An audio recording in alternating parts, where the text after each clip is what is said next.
Hello दोस्तों, आज हम पढ़ेंगे क्लास 11 पॉलिटिकल साइंस का चैप्टर फर्स्ट, जिसका नाम है कॉन्स्टिट्यूशन व्हाई एंड हाउ। इस पहले चैप्टर का पहला टॉपिक यहाँ पर आपको बुक में दिया है, why do we need a constitution, हमें कॉन्स्टिट्यूशन की क्या जरूरत है। तो यहाँ पर एक्सप्लेन करने के लिए बुक में आपको 4 पॉइंट्स दिए गए हैं, 4 फंक्शंस ऑफ कॉन्स्टिट्यूशन। वैसे तो fundamental identity of a people को मिलाकर के आपके 5 फंक्शंस ऑफ अ कॉन्स्टिट्यूशन हो जाते हैं, पर इस टॉपिक के अंदर अभी आपको 4 ही फंक्शंस ऑफ द कॉन्स्टिट्यूशन दिए हैं। तो पहले आप इन 4 फंक्शंस को समझ लेंगे कॉन्स्टिट्यूशन के। यहां से आपका एक बेस क्रिएट होता चला जाएगा और फिर आगे के चैप्टर्स को समझने में आपको आसानी होगी।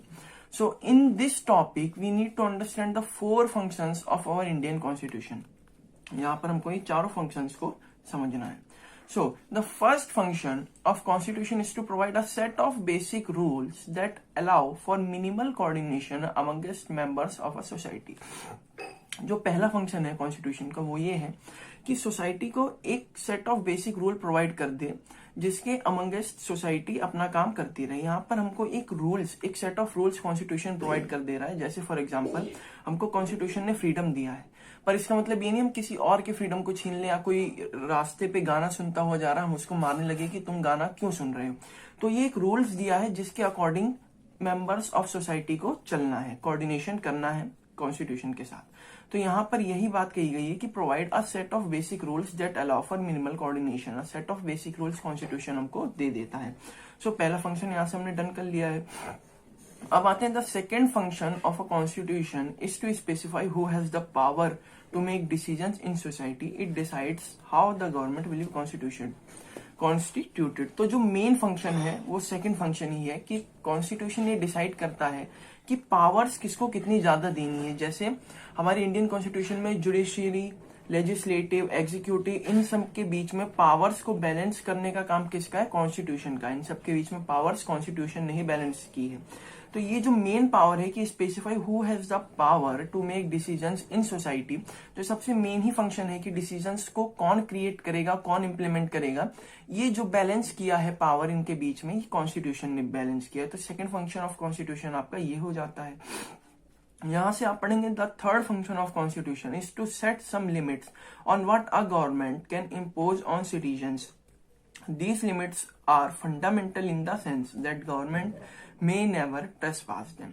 तो जो थर्ड फंक्शन है कॉन्स्टिट्यूशन का वो ये है कि वो जो भी गवर्नमेंट बनी है उस पर कुछ लिमिट सेट करे, कि कॉन्स्टिट्यूशन उस पर कुछ ऐसी लिमिट सेट करे कि गवर्नमेंट कुछ गलत चीजें अपने सिटीजन्स पे इम्पोज ना कर पाए। So the fourth function of a constitution is to enable the government to fulfil aspirations of a society and create conditions for a just society.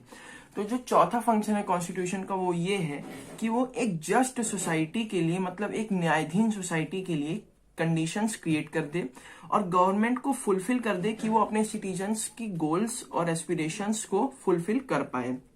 इसमें जो भी रिसोर्सेज गवर्नमेंट रेजिस करता है उनको कॉन्स्टिट्यूशन कितने आसानी से उनको प्रोवाइड करा देता है, इस चीज की यहाँ पर बात की गई है फंक्शन नंबर 4 में।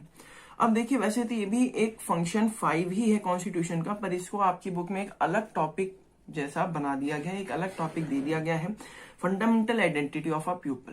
पीपल की फंडामेंटल आइडेंटिटी कॉन्स्टिट्यूशन के जरिए कैसे फॉर्म होती है, इसके बारे में यहाँ पर आपको बताया गया है। तो यहाँ पर agreeing to certain basic norms a principle one's constitute one's basic political identity. मतलब जो भी रूल्स कॉन्स्टिट्यूशन ने दे दिए हैं उनको आप भी एग्री कर रहे हो और आपके इंडियन नेशन में जितने लोग हैं वो सारे लोग इसी रूल्स को एग्री कर रहे हैं, वो भी एग्री कर रहे हैं, आप भी एग्री कर रहे हैं। इससे आपकी एक आइडेंटिटी बनती है जिसको आप क्या कहेंगे? Political identity. तो यहां से पहले पॉइंट से कॉन्स्टिट्यूशन आपकी पॉलिटिकल आइडेंटिटी को फॉर्म कर देता है। Second, constitutional norms are the overarching framework which one pursues individual aspirations, goals and freedoms. So the constitution also gives one a moral identity. तो यहाँ पर क्या कह रहा है कि कॉन्स्टिट्यूशन हमको मॉरल आइडेंटिटी भी देता है, पर वो कैसे देता है, किस कारण से देता है, वो इन 4 लाइनों में यहाँ पर आपको एक्सप्लेन किया गया है, जो मैं आपको समझा देता हूँ।